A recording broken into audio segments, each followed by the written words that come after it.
करवावहै तेजस्विनावधीतमस्तु मा विद्विषावहै। ॐ शान्ति शान्ति शान्तिः। The topic for the day is neutralization. It will be in continuation with what we discussed in the last class about self-control.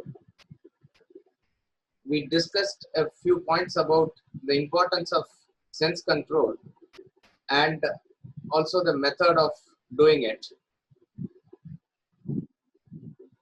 This portion that we are doing last class and this class is majorly derived from Bhagavad Gita chapter 2. The portion is called as Sthita Prajna. Sthita Prajna is the portion where Lord Krishna is answering Arjuna's question with reference to who is the person of ultimate perfection,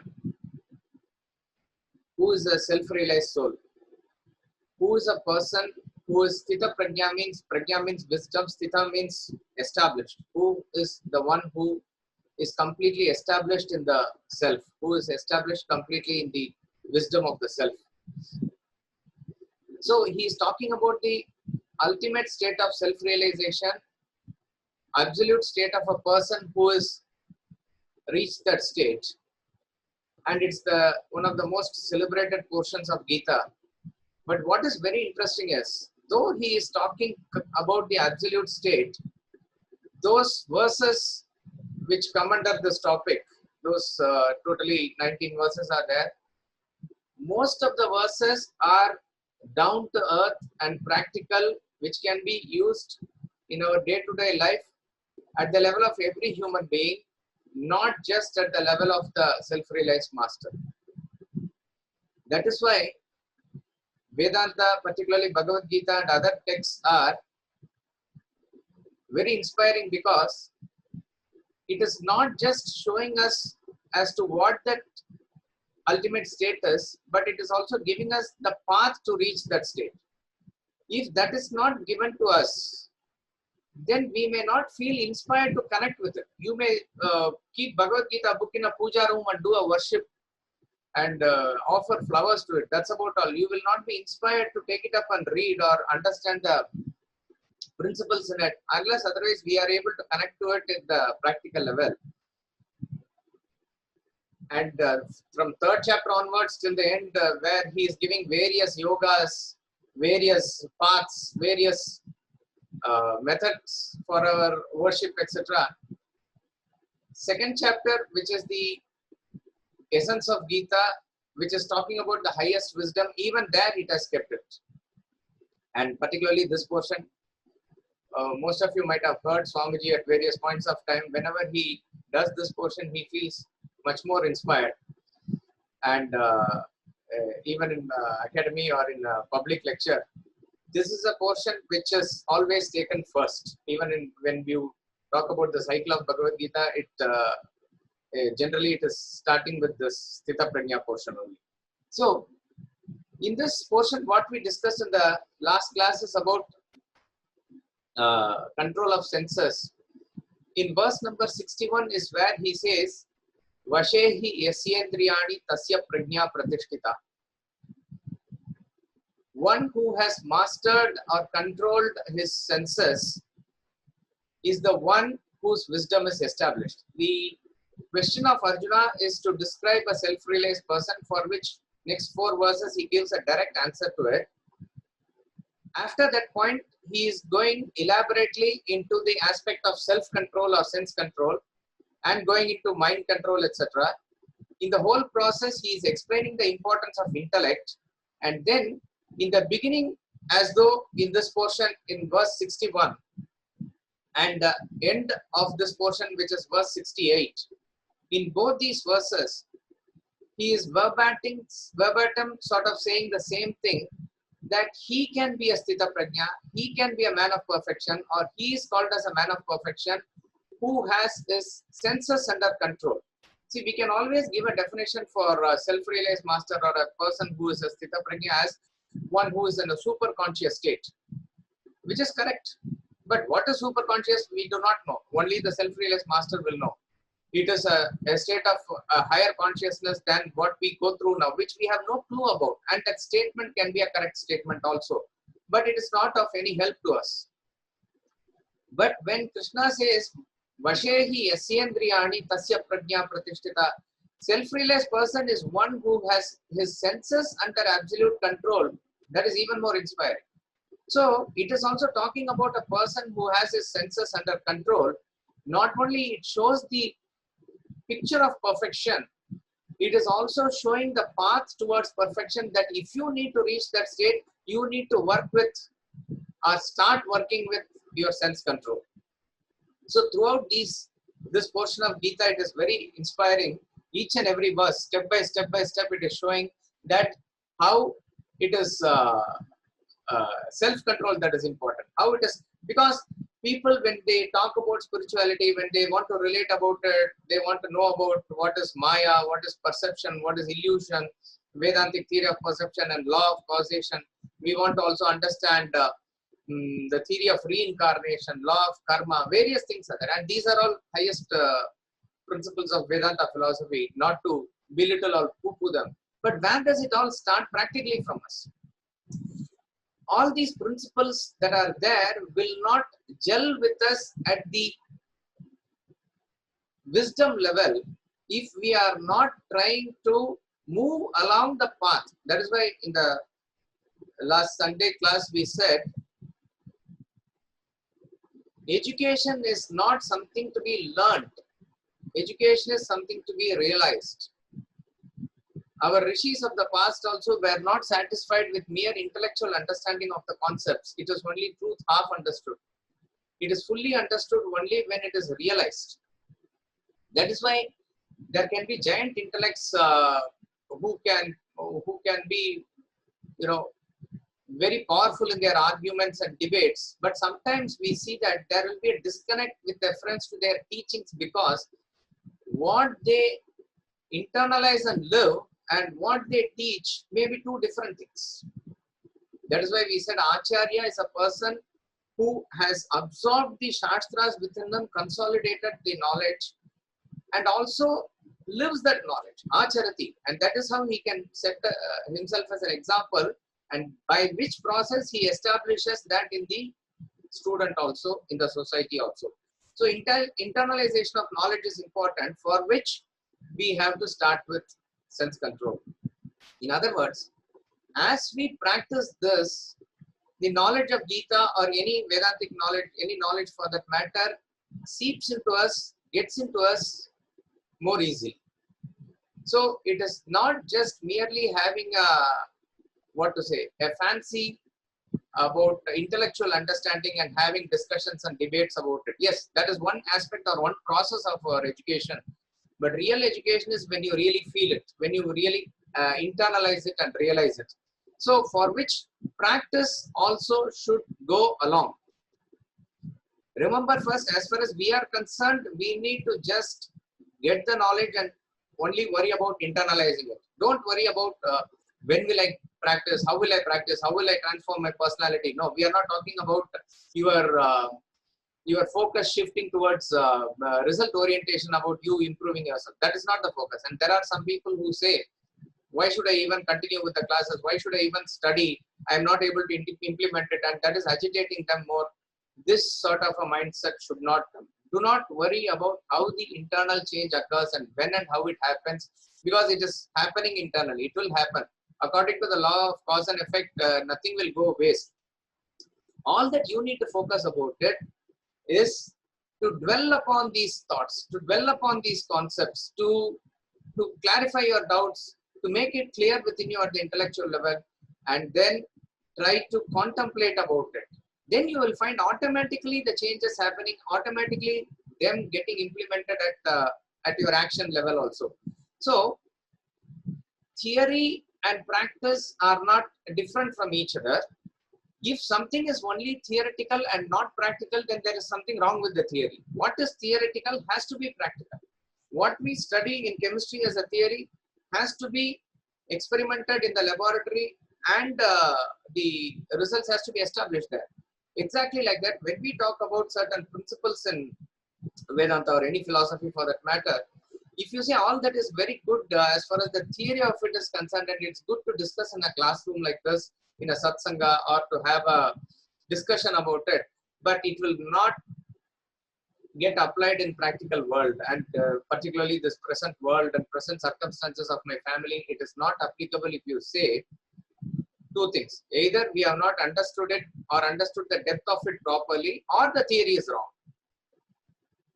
You are welcome to go through the validity of the theory, and that is how the principle of education is also. You need not take any statement for granted, even though it comes from Bhagavad Gita, though we have a reverence for it, though it, and why do we have a weightage for it? The weightage for it is only there because it has withstood the test of time.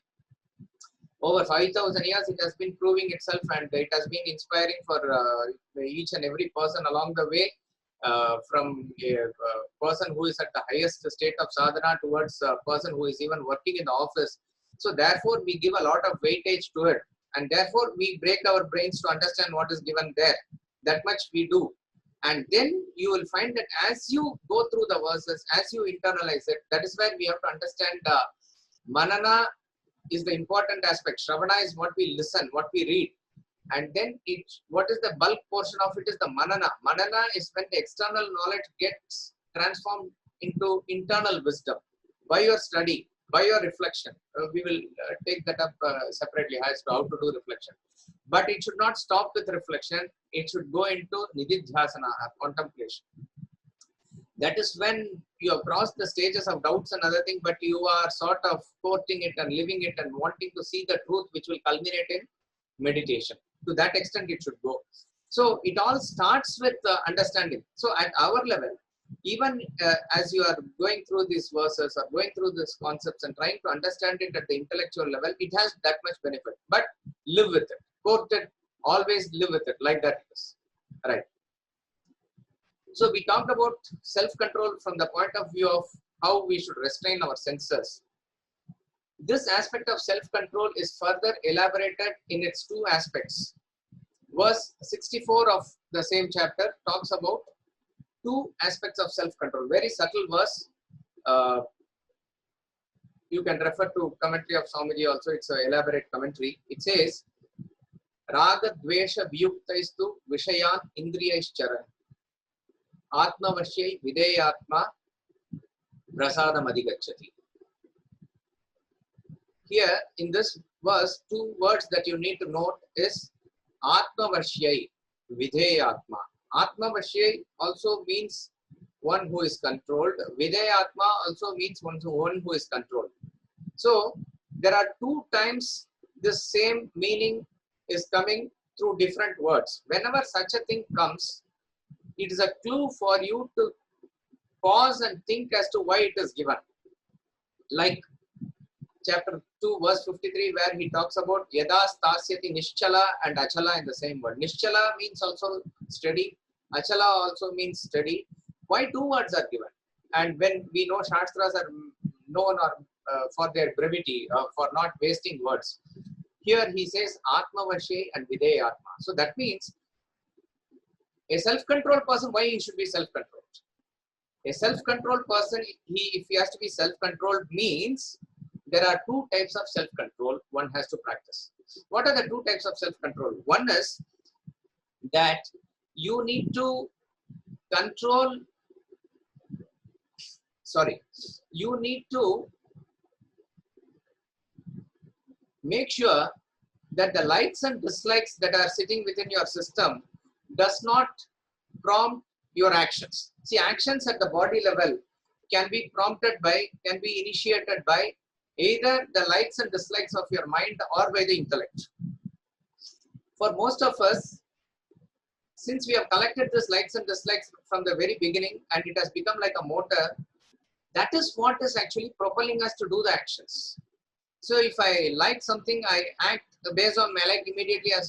So to take an example with reference to eating a chocolate, once I like a chocolate, I eat it. Or if I don't like karela or some vegetable, I don't eat it. All the action is propelled by my immediate like or immediate dislike. I want to hire a person for my company. I like such and such a person and I hire him irrespective of whether it is good for my company or not, whether he has the capability or competency or not, or I have an intense hatred for a particular person. Objectively, I do not view from the point of view of the welfare of the company. I reject him in the interview because I don't like him. So like and dislike is what prompts most of our actions.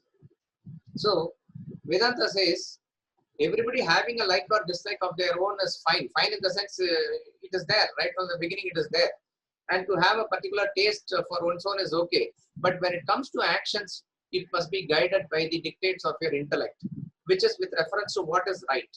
In other words, remember this, mind works on the basis of pleasure and pain.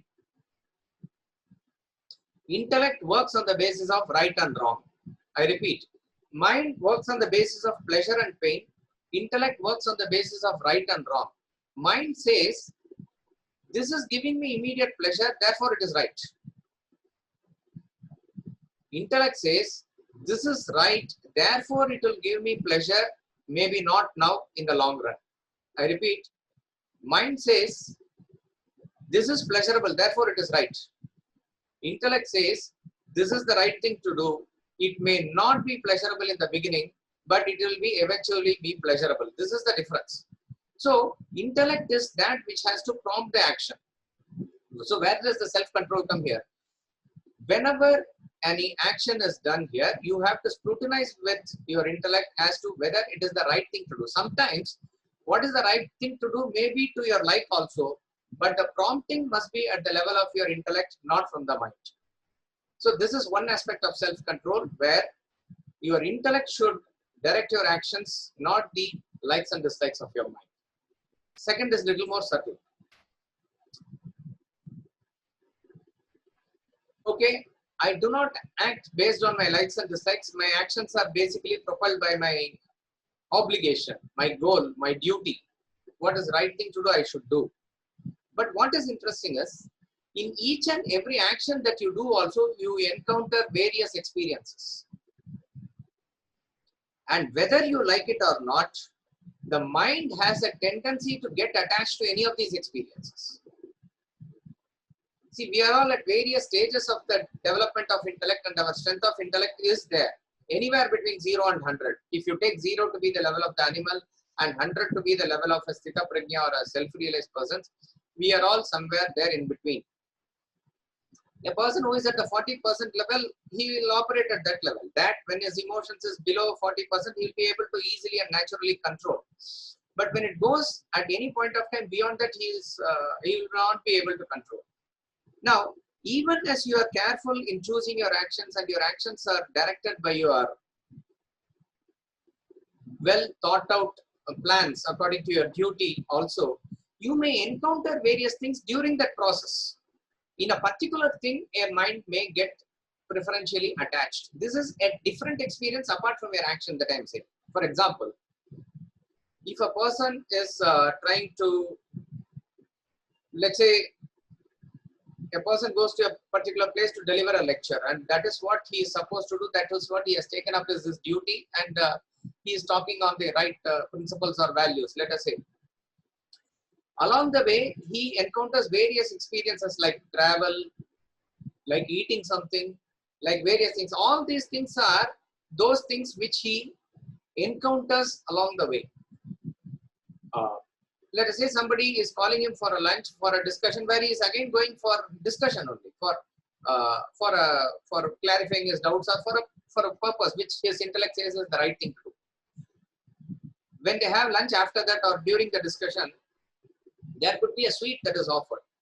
Let us say a person comes first to Calcutta and he is offered a sweet which is exclusively found here, something like Sandesh. That person has not eaten this before, and he relishes that sweet. It is very nice. There is nothing wrong in eating a sweet, and if you have the capability and you don't have diabetes, all those things is that you can enjoy that sweet. What's wrong with it? But what is happening after that is that the mind, when it partakes in the pleasure of eating the sweet, even as you go through the action,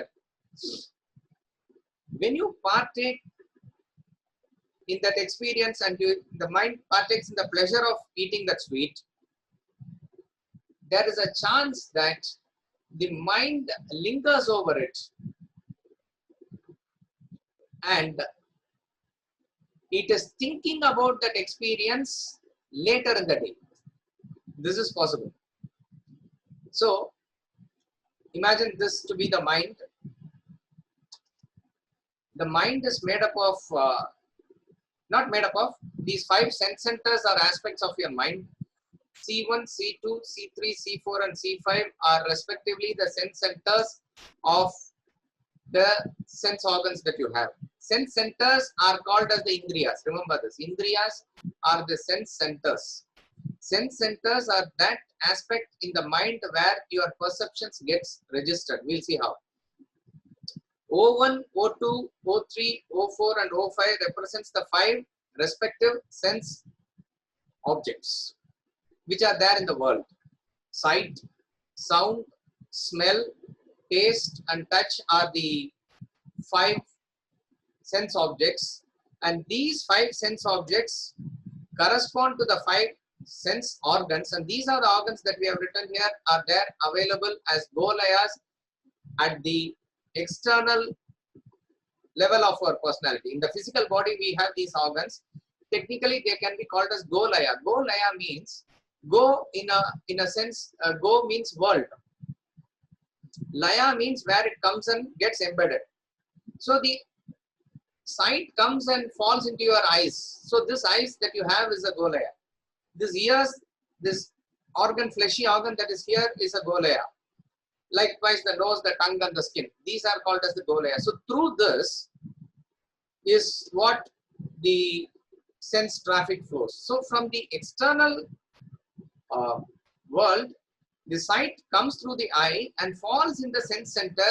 Only then the perception is registered. That is why, let us say there is a difference between, if you want to use the English word as hearing and listening. When the sound comes and falls into your ears, it is hearing. But when do you listen? When you listen, is what is heard is getting registered within you. So a person can be opening his eyes and ears, but what we say may not get registered in him because his mind is not available. That means mind is preoccupied somewhere where his sense center is not available for him to register the perception. So when does the perception gets registered is when the stimuli from the objects passes through the sense organ and gets itself registered in the sense center. This is when the perception is complete. Otherwise, it is a mere dying away of a stimuli at certain level. It is not a complete registration of perception. So coming back to this example where this person has eaten a sweet. So you take this O4. O4 is that object which is the sweet. It has gone through his tongue and he has registered the taste in his mind. Nothing wrong with it. In fact, he has never tasted that sweet before. He had no particular vasana for that sweet before, even though there is a general taste for him, fine. But now he has been introduced to a new sweet. If he is able to move on from this perception away, forgetting this experience, there is nothing absolutely wrong with it also. And he has, there's nothing wrong in enjoying a sweet which comes along the way. But what happens is, mind, when it partakes in the pleasure or the enjoyment of the experience, relives this experience maybe in the night or later in the day, that it thinks, oh, it was a nice sweet, it was a nice sweet, and the taste is now lingering, right? Then what happens is that around C4, you can draw a small circle that there is a ripple created around that sense center. Even then, nothing has happened. If you just move along, it's fine. Next day, fortunately or unfortunately, you are provided with the same sweet, let us say. There is a series of lectures and every day there is a lunch and suppose they gave the same sweet. This person now is tasting it again. Another impression is formed now within that sense center. It becomes, suppose if he had absolutely dismiss the earlier impression, again nothing wrong, nothing will happen. But if it gets added on to the earlier impression, a ripple is formed and the wave becomes a bigger wave now. The ripple is now gaining momentum. Per se, again, it is well under control. Suppose he might finish the lecture and not even contact the sweet. If he takes out of his mind, nothing happens. But since the mind has partaken in the pleasure, the mind has the tendency to linger over it again. Why does the mind linger? See, when we say why, the mind doesn't operate on the basis of reason.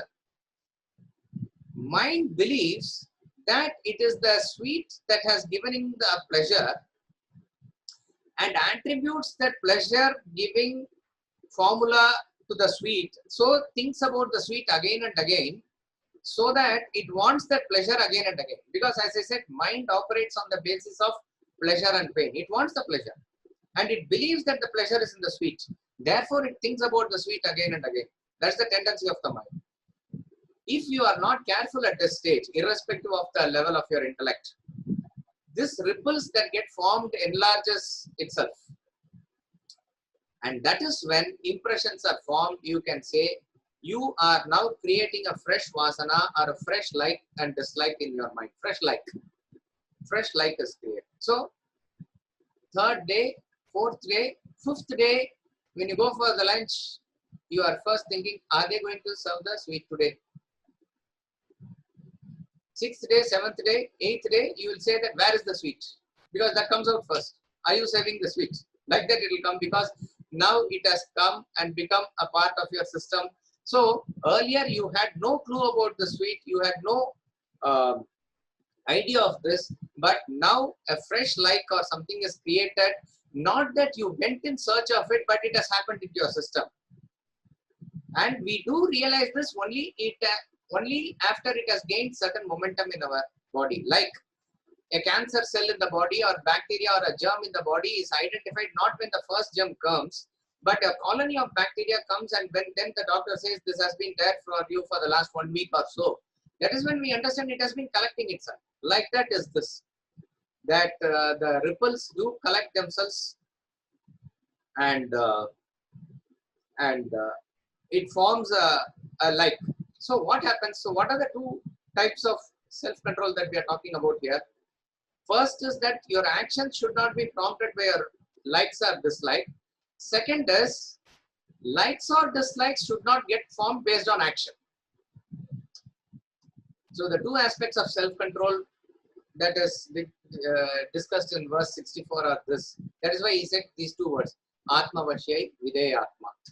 One is, let not the likes and dislikes initiate fresh actions. Actions should be initiated by intellect, by your goal, by your objective, by your duty, obligation towards the goal.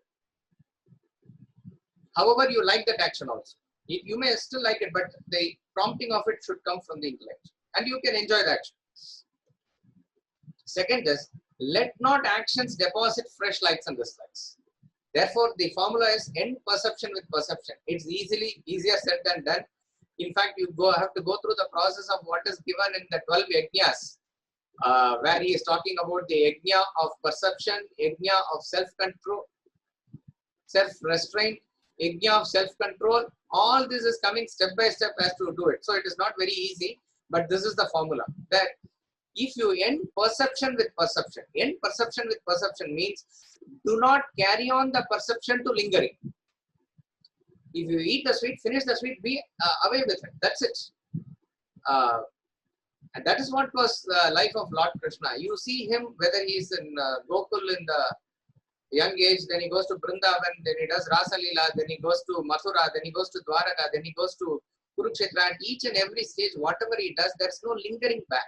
That is why he is able to enjoy each and every moment of his life. In and through all the problems and situations that he is going through. His whole life is about setting right the whole society, whole world, the family of Pandavas, everything.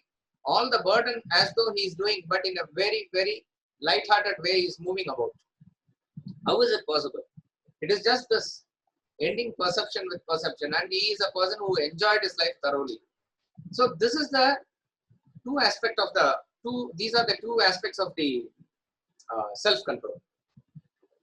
Then verse 65 goes, so he says, Atmavashye Videyatma Prasadam Adhigachati. That person gets the prasad of peace. Verse 65 says, Prasade, in that peace, Prasade Sarvadukkana Hanirasyopajayate Prasanna Chetaso Kyashu Buddhi Paryapatishtate.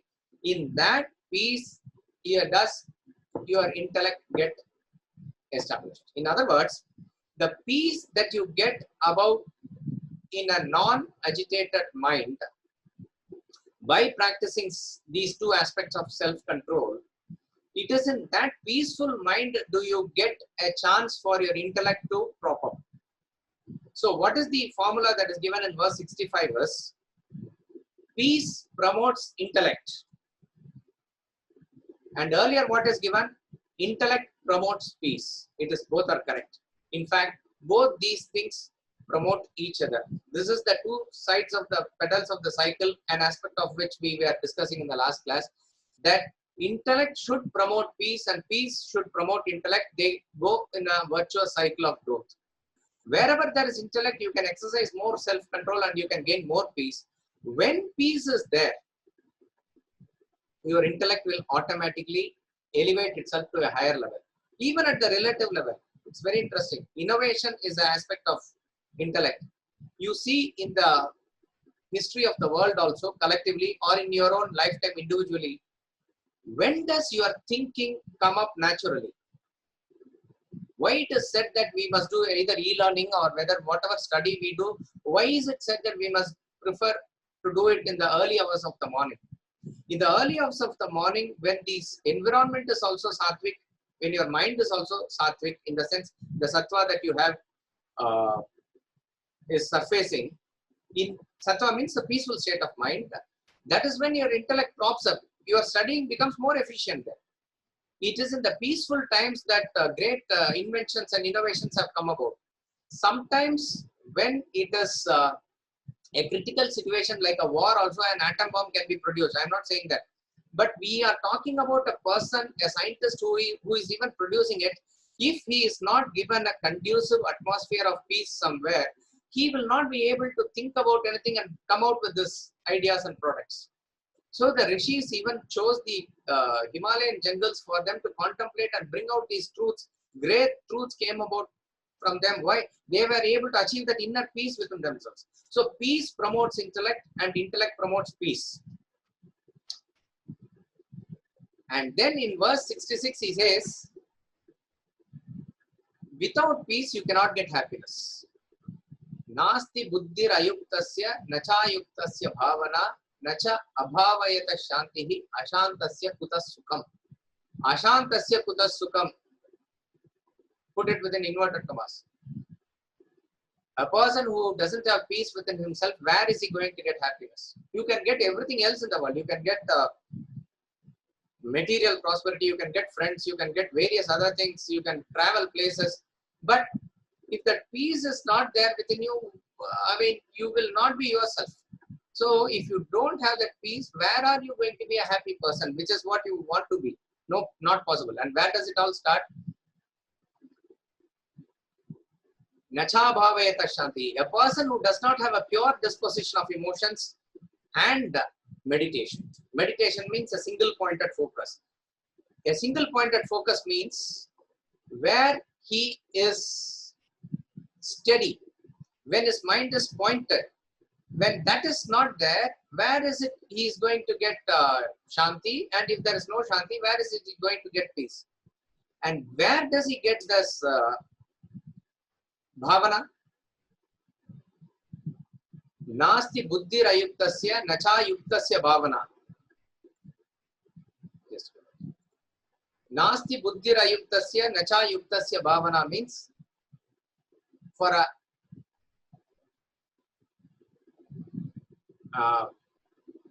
ayukta. For ayukta means a person who is not in the path towards the self, who does not want union with the self, who is not in alignment with the supreme self. For him, steady intellect is not possible. Steady thought is not possible. Meditation is not possible. Pure disposition is not possible. And then where does that come from? Nasti buddhir ayuktasya. Basic intellect is not there. So all the things starts from the basic intellect. So it is the intellect that promotes peace in this way. Intellect promotes peace is what is established in this verse. In last verse, he has said that peace promotes intellect. So we have to understand that these two go hand in hand. If you want to be really peaceful, there is no other way except to develop intellect. And there cannot be development of intellect unless there is relative peace. So you have to work on this simultaneously. And then he goes on to say in the next verse, Indriyanam hi charatam yanmanon vidiyate tadasya harati prajnam vayur navam ivambasi. Very inspiring verses, all these are. The mind which has gone along with the roving senses does not keep quiet, it pulls the intellect away. That is what we discussed in the last class, that senses pull the mind and mind pulls the intellect. In between, these verses are given to show the importance of intellect. The mind pulls the intellect just as Vayur Navamibambasi, just as the wind tosses the ship in the ocean, boat in the river, boat in the ocean. Very interesting metaphor is this ship example. You can extend it. It's a very famous Vedanta example. Ship is that which is going to take you from the shore of mortality to immortality, from this shore to that shore. And you have to cross a long distance in the ocean. You are at the mercy of the winds. Winds are very powerful. But still the ship can reach the destination if it is properly guided by the captain. And the captain has to be an expert captain. And captain does not operate by himself. Captain consults the Mariners compass. He consults the Mariners compass, which is in tune with the pole star and all other fixed things that are there. He knows exactly then how to steer the ship in which direction, even if the wind is there. That is an expert captain. So the ship is you, the individual, in which the captain is the intellect, has to be there. And the winds are the passions of your mind. The Mariners compass is the subtle intellect, which is always pointing towards the pole star, which is what the scriptures say. So the intellect, when it is established towards the wisdom given in the scriptures, gains strength. And that intellect can guide the boat very easily. Otherwise, you are at the mercy of the passions. When and what will happen, we do not know. Meaning, even if by chance you survive one storm, there is another storm that may be waiting. You are susceptible to accident at every point of time. And then he concludes in the next verse by saying, Tasmat. Tasmat means therefore. Tasmadyasya mahabaho nigrihitani sarvashaha indriyani indriyatebhyaha tasya prajna pratishtita. Therefore, O Mahabaho, O great Arjuna, by controlling all, sarvashaha means all the senses, adav in the beginning, start with entire senses under control, he says, and then indriyani indriyatebhyaha, controlling the sense objects and the roving senses with your intellect, tasya prajna pratishtita, his wisdom is established. So mark this verse 68, which says it verbatim, as I said, it starts in verse 61 like that. In verse 61 he says, Vashehi yasyendriyani tasya prajna pratishtita. Here he says, Indriyani indriyatebhyaha tasya prajna pratishtita. Same thing, verbatim the same thing. So when something is given in the beginning and in the end, it is a way of understanding what is the message. So the message here is very clear that senses needs to be controlled. That is, I forgot the Sanskrit technical name, but that is one way to derive a message. Suppose if you want to know what a book says, if the theme is given in the beginning of the book and at the end of the book, then you know that that is the theme of the book. You take the Vedanta treatise, in the beginning it says, your body is your external personality, your mind is your internal personality, but beyond your body and the mind lies your real personality, which is the self. That is how it begins. And in the end, it is that thou art, you are the real self. So you can very easily say The theme of the book is that you are the self. Various chapters in between are coming to explain as to where are you and how you go, what is the path you take, but this is the theme. Second chapter in the beginning is what is giving us the essence of Bhagavad Gita, as Atma Vidya is there. In the final shloka, 18th chapter, he says, Sarva Dharman Parityaja Mamekam Sharanam Raja. There it concludes, we saw that. Theme of Bhagavad Gita is this, that you are the self. And reaching the self is the ultimate goal. This is the theme. Like that it is. In this portion, you can find out the theme that it is self-control. It is sense control. Right. We said that happiness is achieved when there is no agitation in the mind. This is the definition of happiness. If you want to define pleasure from a relative point of view, you can say it is cessation of agitation. Say, for example, if a person wants is addicted to cigarette, or he wants cigarette, he is in a classroom like this where he is not, let us say, allowed to smoke. Of course, I do not know now being an online class, but I am saying if you are in a classroom, there is no chance of smoking there, but there is a itch for him to smoke. So he waits for the class to get over and then smokes. So there is agitation that is created in the mind because of wanting of that cigarette, and that agitation now ceases when he contacts the cigarette, when he is able to enjoy the cigarette, when he is able to experience the cigarette. So what has happened here technically? You are contacting an object of your pleasure, object of your enjoyment, which enables you to seize the mind's agitation inside. And this, when the agitation is temporarily seized there, why I say temporarily is because later on again is going to come. But you cannot deny for the time being that you feel relaxed. You feel satisfied. That is pleasure, no doubt. Now, if somebody says, now you tell me, I am ready to hear you, say because you are peaceful. Because you have gained that peace by contacting an object outside. Now, what is wrong in satisfying ourselves like this through all experiences and finding pleasure? It really doesn't work like that. On various counts. We may not have time to go into detail, but we will focus on the topic that we have taken today. What happens after that? Again, it is based on the mind's intensity that it believes that there is a pleasure in this object. Therefore, at some point of time, after that experience, it again wants that pleasure where the agitation is created to contact that sense object again. And since you have already experienced the pleasure, the mind wants it more, so that it now firmly believes by getting it, it will gain that pleasure. No doubt it will gain. A person who eats mango after a long period, no doubt enjoys the mango that he eats. Now that mind has partaken in the pleasure, again an agitation is created. So he now goes and contacts and gets the second mango and he eats it. Again, definitely you cannot deny that there is a pleasure. But anybody will easily agree through their own experience or with a little bit of understanding that the pleasure that you derive out of the second mango is not the same pleasure that you derive of the first mango.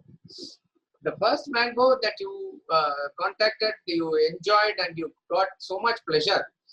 That is really, really so much pleasure. Second mango was pleasurable, no doubt, because you had, I'm not even talking about eating continuous mango. After a period of 6 months you had, now the next day you had. Next day you had, it's definitely tasty mango and it's nice. You do enjoy it. Again you have it the next day. Again you have it the next day. Each day there is pleasure. But what is interesting to note is that each and every time that you contact the mango, you are deriving lesser and lesser pleasure. This is because of the law of diminishing marginal utility. This is what we learn in economics. In economics, we have studied this, diminishing marginal utility. you have to understand, for the sake of this example, I'm saying, suppose if in a field, 5 people can work optimally, and assume all the 5 people are working. A 6th person is introduced into the field. No doubt there may be a higher productivity, but the productivity of the 6th person has overall diminished the individual productivity. This is a formula we do not have time to explain, but I'm just saying, suppose you can take the example, if you introduce the 7th person, 8th person, 9th person, 10th person, a point will come, suppose if 100 persons are introduced into the field, there will not be even place for them to stand and work. So with more introduction of the people, actually the productivity has actually gone down of each person. So each and every additional person is bringing lesser and lesser productivity. Like that is the same concept here. Each and every additional contact of the sense object is going to give you, you may say overall there is more pleasure, but additional pleasure that you derive out of every contact is less. It works on the basis of the law of diminishing marginal utility. Marginal means the next one, like that it is diminishing.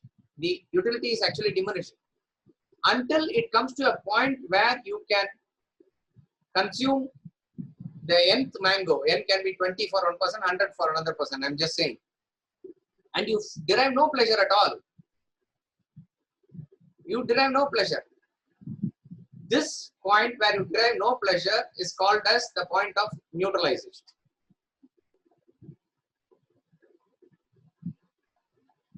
A person drinks a small peg or a glass of alcohol and he derives pleasure. In a way, alcohol gives pleasure. In that sense, I'm saying. After a while, when he continues this habit, he is not able to get that kick. So therefore, he doubles the quantity to get the same type of pleasure. So he increases the dose. 2 glasses he drinks. Later, that is not enough. After a while, he starts drinking every day 3 glasses, 4 glasses, like that, until he can consume 1 full bottle every day, but not derive pleasure. This is the point where we say that he is neutralized to alcohol. Neutralized means at that point of time, he is forced to drink alcohol. We may analyze as to why he is drinking alcohol if he is not deriving any pleasure. And he knows it also. He knows better than even a doctor, because he has now the knowledge of alcohol, obviously, what it has produced in him, but he has the experience also. It can be, I'm just taking alcohol as an example. It could be a chain smoker. It could be somebody who's seeing a TV serial, or it could be somebody who's eating a sweet, whatever it is. When you are getting into additional more and more contact of it to derive pleasure, one point comes where you derive no more pleasure, but even at that point of time, you are forced to contact that sense object. That is called neutralization. Neutralization by definition is where you contact a sense object where you don't derive any pleasure, but you are forced to contact because without it there is a displeasure. A person who is neutralized to alcohol derives no pleasure, no extra pleasure out of alcohol. But if you deny him alcohol, there is displeasure. So a person can get neutralized to any sense object like this. Not only sense object, but we are here dealing with sense object, majorly sense object. It could be to any emotional contact also. The formula is this: whatever you contact with the original idea of deriving pleasure because the mind has partaken in the pleasure of it. I repeat, whatever you start with contacting with an idea of deriving pleasure because the mind has experienced the pleasure in it. There, at some point of time or the other, if you are not careful with your contact, you will get neutralized. This is the law. You will not derive any extra pleasure, but you will derive displeasure. So each and every further contact is going to give you lesser and lesser pleasure until you reach a point of 0, after which also you are forced to continue. This is called as neutralization. we are neutralized to, let us say, for example, our eyesight. We don't have the pleasure of saying, today morning I'm opening my eyes and seeing the sunrise.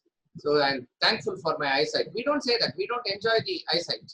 I'm able to see this computer now. I'm thankful. I'm enjoying the sight. No.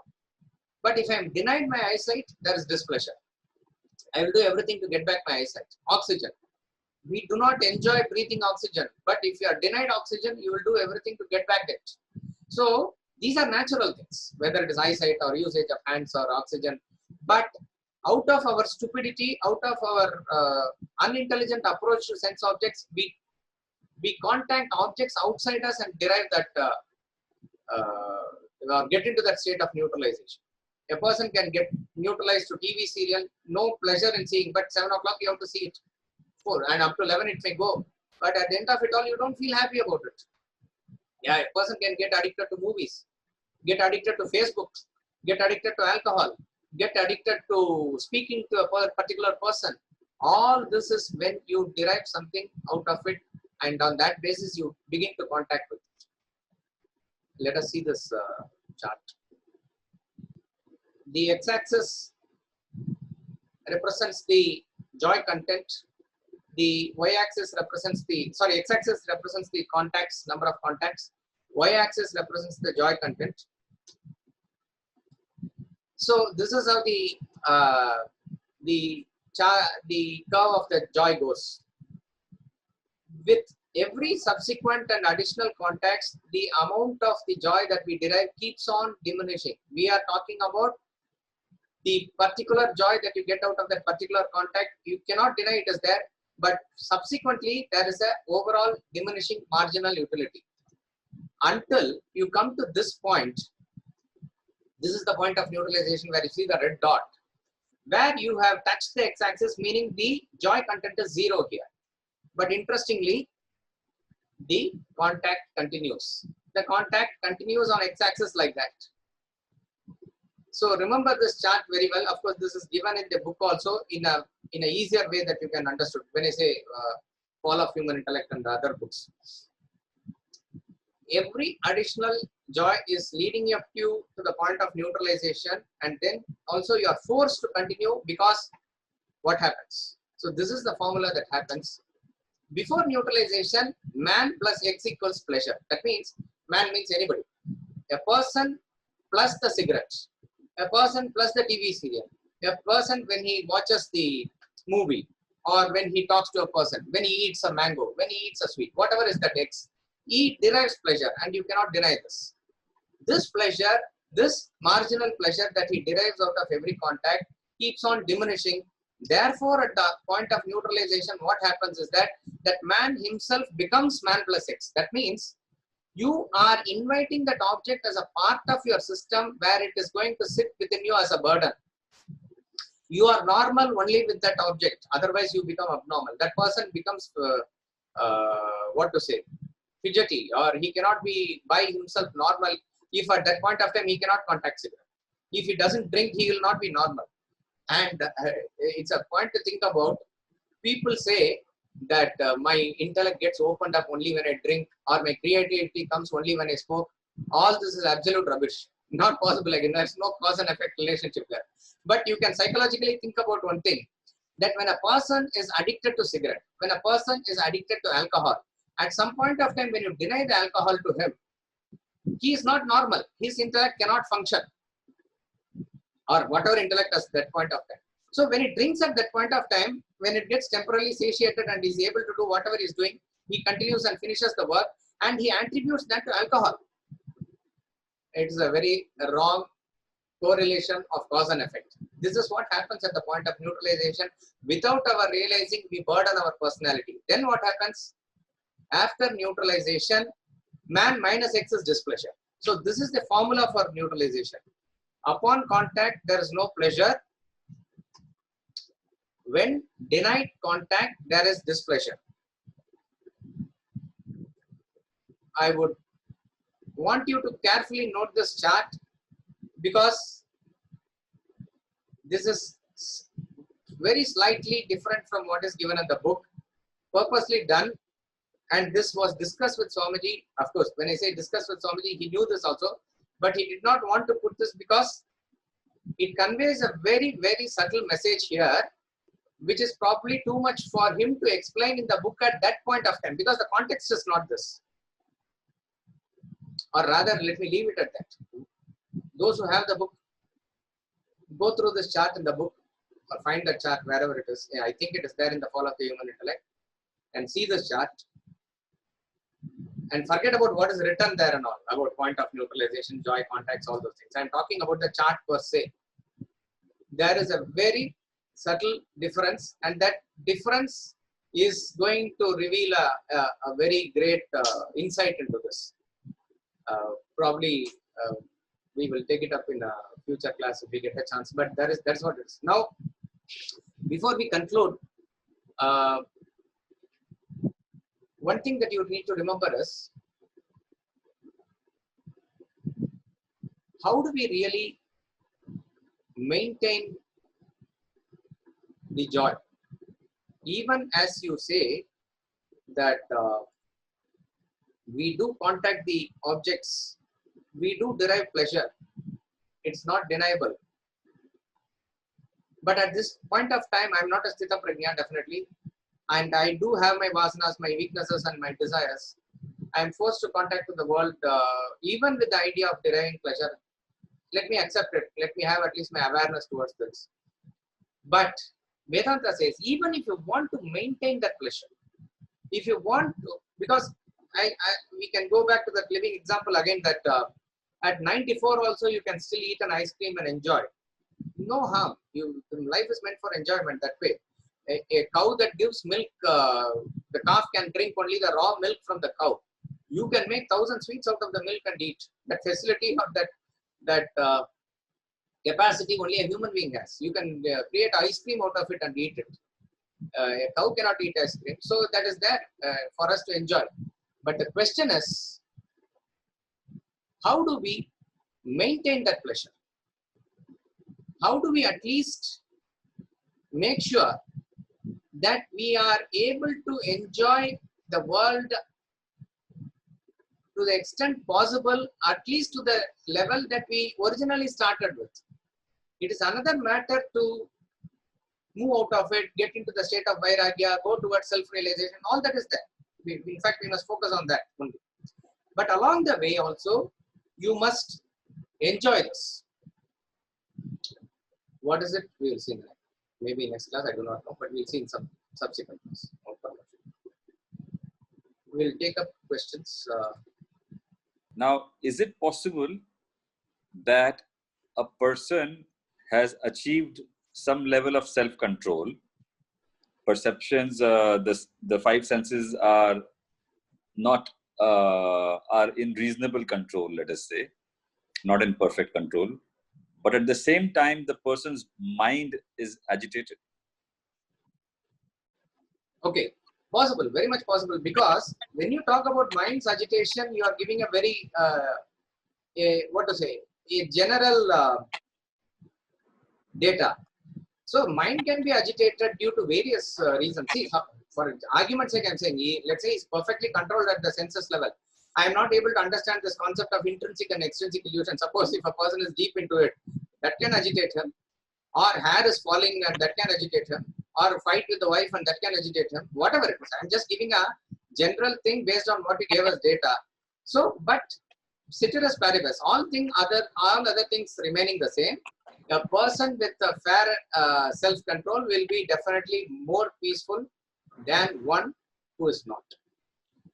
So, for example, the idea of attachment, which Swamiji calls the Holocaust, that has got created maybe initially through the senses, but maybe now if your senses are in control, but you are still attached, then your mind you could be in an agitated state because of your attachments. You know, when you say created through the senses attachment, how do you say? Suppose. Okay, what is the link between attachment and the senses in that sense, Swami? No, I'm not able to understand, because I can get attached to my ideology also. Where is the sense coming there? Sorry, come again? My point is, Not every attachment need to be rooted through the senses. If I'm attached to a particular sense object, chances are that it has come through the sense traffic. Possible. Okay. My point is, I can get attached to anything. I can get attached to my philosophy, my ideology, my religion, my whatever it is. That need not be associated with sense object or sense control. Okay. Yeah. To take that analogy further, even with a very rigid with intellect development, you could be attached to your spiritual practices, and you can get agitated because of attachment of intellect also. No, correct. Here the point is, what you must understand is, this person does not automatically mean that he has reached a stage of wisdom where his intellect is established and therefore he is able to achieve self-control. The point is, he is operating at a different level where he is too preoccupied with his meaning his mind is only operating, okay, but the attachment is at a different level where he may not be generally interested or idea of going into senses, and in that sense it's not going there. In that way, he may not be agitated by the sense objects or the sense organs or whatever it is. In that sense, you can say that he is free from it. But that does not mean that he has achieved any state of control with reference to his sadhana. That must be understood. Okay. Okay. Thank you so much. Thank you.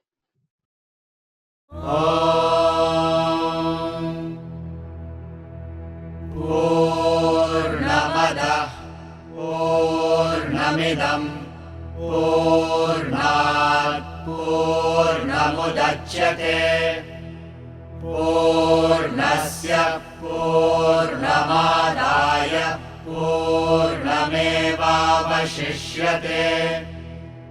Om Shanti Shanti Shanti.